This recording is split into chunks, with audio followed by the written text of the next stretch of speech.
Mainstream media is busy counting the record-breaking figure of 170 tornado reports in April. But this afternoon's radar data is pointing to a very different kind of economic threat. A SIG-2 hail core is now targeting a corridor of 5 million people around Dallas, carrying the risk of one of the most damaging logistics disruptions of the decade.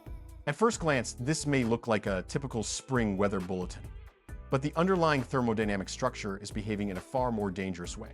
What the public is seeing right now is only the visible surface of a much larger and more complex atmospheric system. Welcome to American Sky Brief, where we break down the most underestimated risks behind extreme weather events. Here, we strip away the panic-driven exaggeration and focus on the sharpest physical mechanisms driving the atmosphere. Closely tracking the data is the only way to avoid being caught off guard when forecast models shift suddenly. Subscribe to stay with us for the next round of system-level risk analysis. When we look at the weather setup stretching from Texas all the way to Kentucky, the first thing that grabs public attention is the Level 3 severe risk issued by the Storm Prediction Center. Many headlines immediately focus on isolated tornadoes, using dramatic language to capture the fear of local communities. But the constant focus on tornadoes has created a major blind spot for the entire Southern Plains economy. The threat being discussed most heavily on television is not necessarily the one with the greatest potential for structural damage. The real crisis this afternoon is not about which suburban lawn a tornado might touch down on. The true threat hanging overhead is a Level 2 hail risk zone with an extremely destructive physical impact. This risk area sits directly over a busy economic corridor stretching from Dallas through Shreveport and toward Little Rock. It is home to more than 5 million residents, along with thousands of warehouses and logistics facilities that are critical to the U.S. supply chain. If you are only watching radar to avoid tornadoes, you may be completely unprepared when millions of baseball-sized hailstones start falling. Lives can often be protected by shelters, but the massive property damage caused by this surface-level hazard is much harder to avoid. Misreading the main risk can trigger a chain reaction of failures in urban infrastructure preparedness. A small shift in how the data is interpreted can translate into billions of dollars in potential insurance and economic losses. The public often reacts strongly to dramatic images, while overlooking threats that are more systemic in nature. This storm may prove that the quiet destruction caused by a broad convective system can be far more damaging than a localized rotating funnel. The gap between media headlines and actual data needs to be made clear from the very beginning. The most important part of this entire system lies in its extreme footprint and the vulnerability of the supply chain network beneath it. We can no longer analyze climate and weather risk through the outdated lens of traditional television forecasts. A broader view requires connecting atmospheric motion with the resilience of urban infrastructure. Hundreds of miles of highway are now facing one of the toughest tests of the year so far. The impacts after the main weather event may be even greater than the storm clouds gathering overhead. Let's break down the surface parameters currently appearing on radar. The core of this afternoon's outbreak is focused over northeast Texas, central Arkansas, and northern Louisiana. The most dangerous zone over the next 24 hours has been clearly identified along a geographic axis stretching more than 800 miles. Supercell thunderstorms are expected to begin firing along the Red River region between 3 and 4 p.m. this afternoon.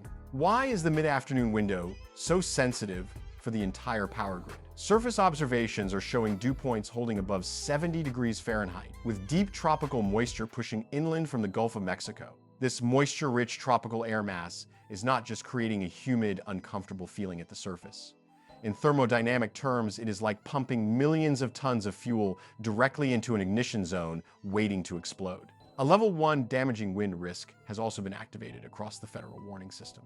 This means downdraft winds could easily exceed 75 miles per hour in the hardest hit areas. Winds of that strength carry the kinetic energy of a Category 1 tropical storm moving over land.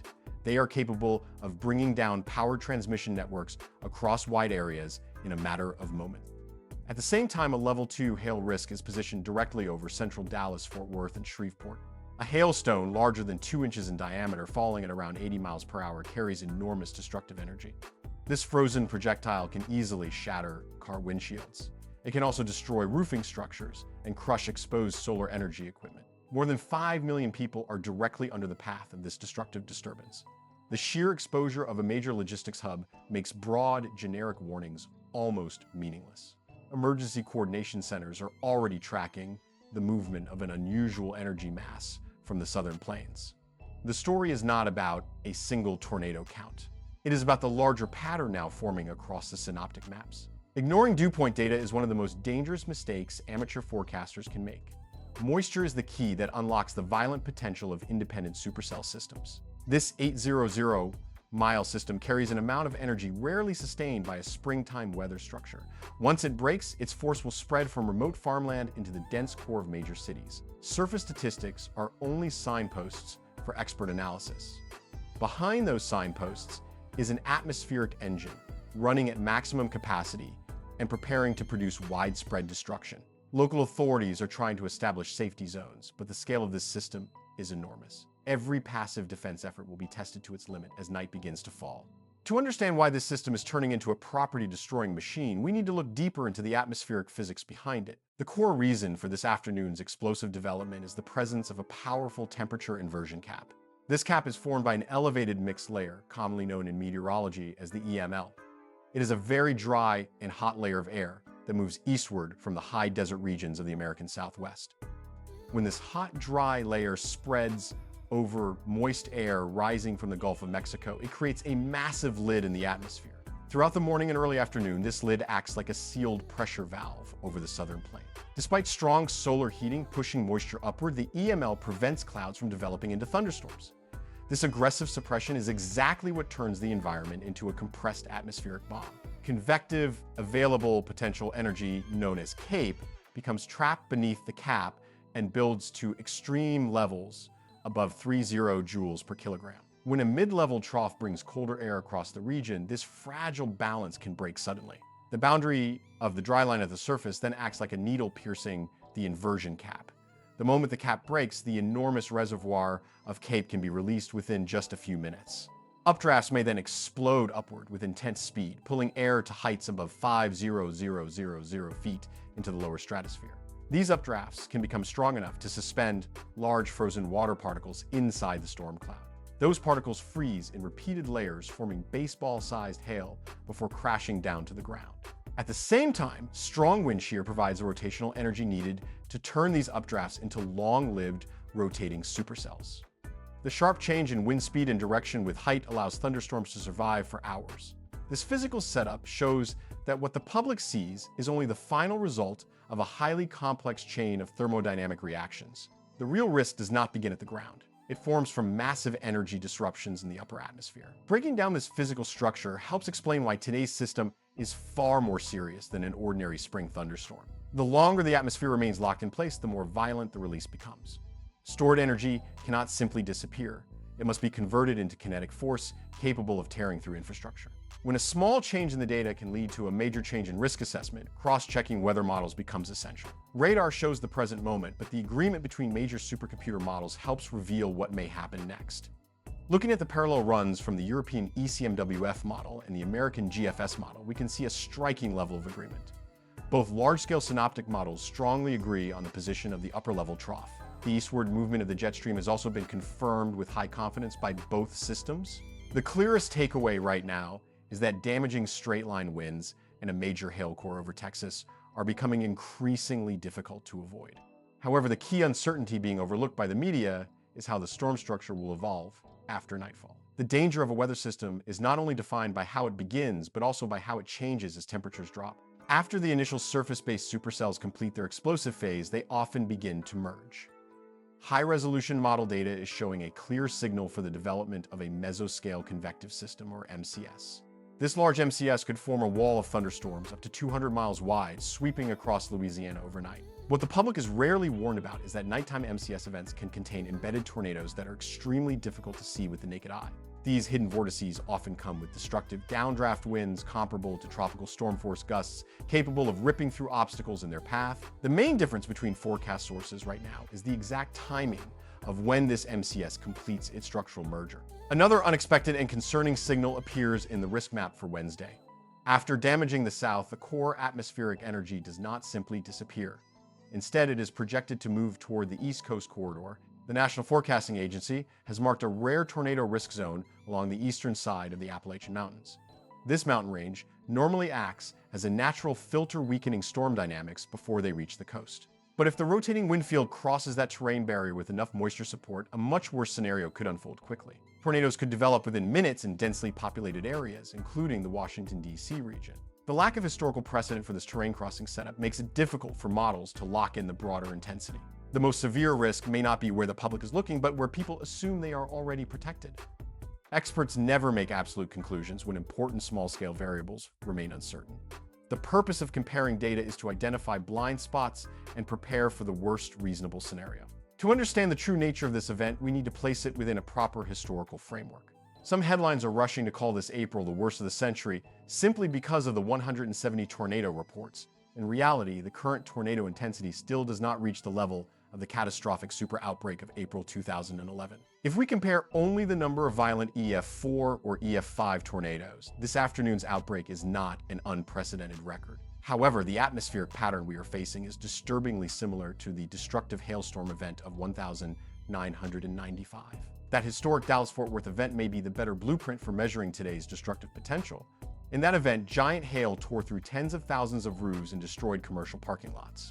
The amount of property damage created within just a few hours produced more than $1 billion in insurance losses when adjusted to current value.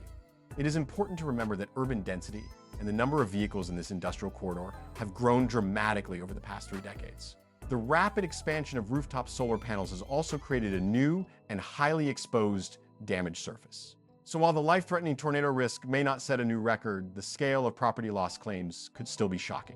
We should avoid exaggerating invisible tornado threats, but analysts must not underestimate the economic destruction that could come from the hail core. When analyzing macro-level climate risk, weather data on radar must be translated into the language of the real economy. The chain reaction that follows the main event often creates wider and longer-lasting damage than the storm itself. First, we need to look directly at the potential paralysis of a major global aviation hub. Dallas-Fort Worth International Airport is not only a passenger hub, but also a central node in North American logistics. If a level 2 hail risk sits directly over the airport during peak operating hours, widespread ground stops are highly likely. A sudden shutdown of this infrastructure for even a few hours could trigger a domino effect of cancellations across U.S. airspace. Tens of thousands of passengers could be stranded while urgent cargo supply chains face serious delays. This logistics shock could spread from transfer terminals to supermarket shelves on the East Coast days later. Second, the insurance industry is facing one of its toughest liquidity tests of the year so far. A region with more than 5 million people and millions of exposed vehicles under giant hail is truly a nightmare scenario. Thousands of damaged trucks, shattered windshields, and leaking warehouses could reduce the transportation capacity of the entire region. This logistics bottleneck would limit how quickly local businesses can recover after the storms pass. Third, the vulnerability of the power transmission system will be exposed as the massive convective line moves into Mississippi and Alabama. With wind gusts near 80 miles per hour, the system will pass over areas where much of the electrical grid is above ground.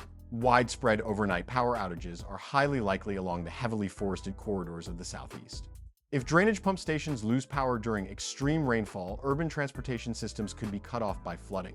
Large-scale agriculture in Oklahoma and northern Texas is also facing a severe and potentially irreversible damage threat. Wheat fields approaching harvest could be shredded by hail in as little as 15 minutes. The most vulnerable place is not always the direct center of the storm.